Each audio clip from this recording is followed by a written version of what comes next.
எள்ளும் தண்ணீரும் இறைக்க வேண்டும். காலை 6 மணி முதல் 12 மணிக்குள் எந்த நேரம் நமக்கு வசதியாக இருக்கிறதோ அந்த நேரத்தில் எழுந்து படத்தில் காட்டியுள்ளபடி எள்ளும் தண்ணீரும் இறைத்துவிட்டு அந்த தண்ணீரை கால்படாத இடத்தில் கொட்டிவிடுங்கள்.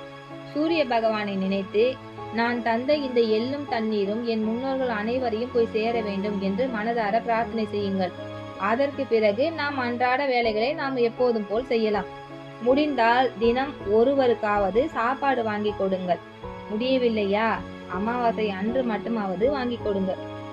சரி, மனிதருக்கு கொடுக்க முடியவில்லை என்றாலும் ஒரு பிடி சாதமாவது காக்கை, நாய், பூனை என்று ஏதாவது ஒரு ஜீவனுக்கு உணவிடுங்கள். இந்த 15 நாட்களும் நம் பூஜை அறையில் ஒரு சிறிய அகல் விளக்கு வாங்கி அதில் பஞ்சு திரி போட்டு நல்லெண்ணெய் விட்டு நம் முன்னோர்களை நினைத்து தினமும் விளக்கேற்றி வழிபட்டு வாருங்கள். இந்த மகாலய பட்சத்தில் செய்யப்படும்